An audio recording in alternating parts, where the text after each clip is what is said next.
कोई भी person lazy नहीं होता, वो पर्सन या तो बीमार होता है या अनइंस्पायर्ड। क्या आप भी करना तो बहुत कुछ चाहते हो, लेकिन आपकी लेजीनेस और प्रोक्रेस्टिनेशन आपके हर प्लान को डिस्ट्रॉय कर देता है। तो आपको जानने की जरूरत है ये 6 जापानीज टेक्निक्स जो आपके लेजीनेस और प्रोक्रेस्टिनेशन की प्रॉब्लम को हमेशा के लिए सही कर देंगी, जिनमें से एक टेक्निक तो खुद शाहरुख खान भी फॉलो करते हैं, जिसे हम आपको आगे बताने वाले हैं। और टेक्निक नंबर 4 तो गलती से भी स्किप मत करना। लेकिन उससे पहले आपका ये जानना जरूरी है कि जापान में जो लोग रह रहे हैं उनका अनबीटेबल डिसिप्लिन, पंक्चुअलिटी और वर्क एथिक आपको किसी और कंट्री में देखने को नहीं मिलेगा। उनका देश जापान दुनिया का इकलौता ऐसा देश है जिसपे 2 बार न्यूक्लियर बॉम्ब गिराया गया। एक अकेला देश जो हर साल सबसे ज्यादा अर्थक्वेक्स और सुनामी जैसे नेचुरल डिजास्टर्स का सामना करता है। 3 से 4 बार पूरी तरह बर्बाद होने के बाद भी, जिसे टेक्निकली एक पिछड़ा हुआ देश होना चाहिए था, वही जापान बार बार उठता है और आगे बढ़ता रहता है। वही जापान आज दुनिया की सुपर पावर्स में से एक है। पर कैसे? इन सब का राज छुपा है जापानीज कल्चर में, जिसमें से पहली टेक्निक है नंबर 1 सेरी सेटोन सेसो।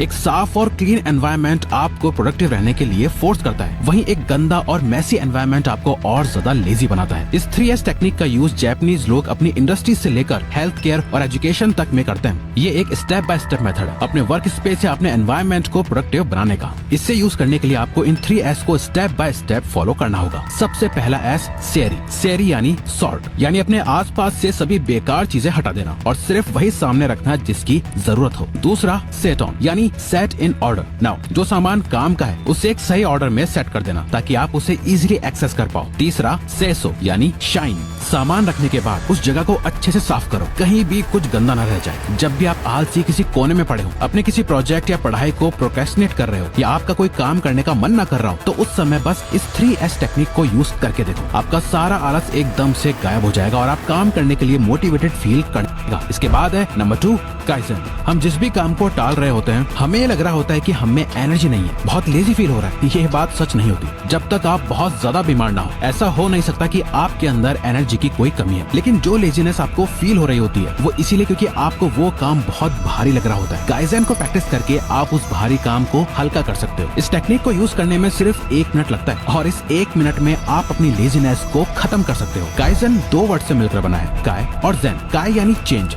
ज़ेन यानी विजडम, जो आपको ये सिखाता है कि आप एक झटके में अपनी लाइफ नहीं बदल सकते, बल्कि आप स्लोली और वाइजली ही चेंज हो सकते हो। इसे प्रैक्टिस करने का सबसे बेस्ट तरीका है, अब तक जो भी काम करने में आप स्ट्रगल कर रहे हो, चाहे आप पढ़ते हो, अपनी हेल्थ पे काम कर रहे हो या बिजनेस पे, जब भी आपका काम करने का मन नहीं कर रहा हो तो बस ये सोचो कि आप इसे सिर्फ 1 मिनट के लिए करोगे। बस पढ़ने का मन नहीं है तो सिर्फ 1 पेज पढ़ोगे, एक्सरसाइज नहीं करनी तो सिर्फ 10 पुशअप्स। ऐसे स्मॉल और ग्रेजुअल चेंज से आप धीरे धीरे खुद को 1% ही सही लेकिन better. Number 3 the rule of 3। इस टेक्निक की हेल्प से आप कभी भी अपने सबसे जरूरी काम से डिस्ट्रैक्ट नहीं हो पाओगे। ऐसा कितनी बार होता है कि हम बहुत जोश के साथ एक काम को स्टार्ट करते हैं बट बीच रास्ते में ही भटक जाते हैं और इधर उधर के फालतू कामों में लग जाते हैं। ऐसा इसलिए होता है क्योंकि हमारा ब्रेन हार्ड चीजों से बच के इजी चीजों की तरफ भागता है। जैसे मान लो आपको अपनी कोई स्किल की प्रैक्टिस करनी है, बट आपका ब्रेन कहेगा कि चलो पहले बाहर से सामान खरीद लाएं फिर करते हैं, अब लंच कर लें उसके बाद करते हैं, जरा अपने दोस्त को फोन कर लें फिर करते हैं, जरा सफाई कर लें फिर करते हैं। ऐसा करते करते आपका पूरा दिन गुजर जाएगा और आपको लगेगा कि आज तो बड़ा बिजी दिन था, प्रैक्टिस करने का टाइम तो मिला ही नहीं। इसी माइंड ट्रैप से बचने के लिए आपको इस टेक्निक का यूज करना चाहिए,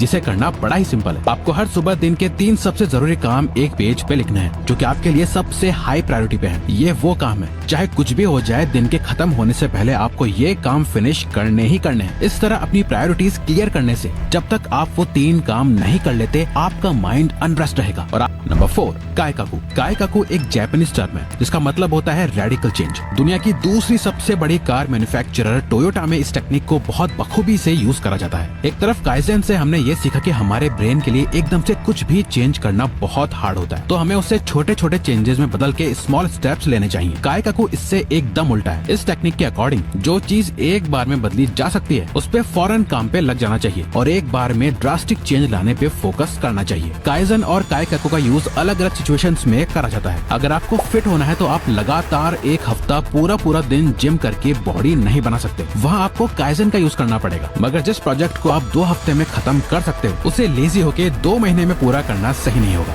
यहाँ आपको काइकाकू का यूज करना चाहिए। इसे यूज करने के लिए आपको अपने आप से 5 सवाल पूछने हैं और आखिरी सवाल तक आते आते आपके अंदर उस काम को करने की एनर्जी आ जाएगी। इसे आप इस एग्जाम्पल से समझिए। मान लो आप रोज पढ़ने बैठते हो ये सोच के कि आज मैं इस चैप्टर को फिनिश करूंगा। 5 हाराहाचिबू ओकिनावा जापान का एक ऐसा आइलैंड है जो कि वर्ल्ड के ब्लू जोन रीजन का पार्ट है, जहाँ बीमारियां बहुत कम और हेल्थ अपने पीक पे है। यहाँ के लोग 100 साल से भी ज्यादा जीते हैं। यहाँ के लोग एवरेज लोगों की तरह 60 पे रिटायरमेंट नहीं लेते, बल्कि मरने तक काम करते हैं। उनकी इस हायर लाइफ स्पैन के पीछे का सीक्रेट है हाराहाचिबू यानी ईटिंग माइंडफुली। इसी प्रिंसिपल की वजह से यहाँ के लोग ज्यादा हेल्दी और एक्टिव लाइफ स्टाइल जी पाते हैं। हम में से बहुत लोगों को शायद ये अंदाजा नहीं है, लेकिन हमारे लेजीनेस की one of the core problem है हमारी ईटिंग हैबिट्स। क्या खा रहे हैं वो भी और कैसे खा रहे हैं वो भी। आप नोटिस करना कि जब जब आपका पेट एकदम फुल होगा आप तब लेजी फील करोगे। इस प्रिंसिपल के अकॉर्डिंग हमें कभी भी अपने पेट को 80% से ज्यादा फुल नहीं करना चाहिए। आप जितना ज्यादा खाओगे उस खाने को डाइजेस्ट करने के लिए आपकी बॉडी को उतनी ज्यादा एनर्जी की जरूरत पड़ेगी, जिस वजह से आपका और कोई काम करने का मन नहीं करेगा। यही रीजन है कि ओकिनावा के लोगों की एवरेज डेली इंटेक सिर्फ 1900 कैलोरीज है, जो कि एवरेज इंडियन से बहुत कम।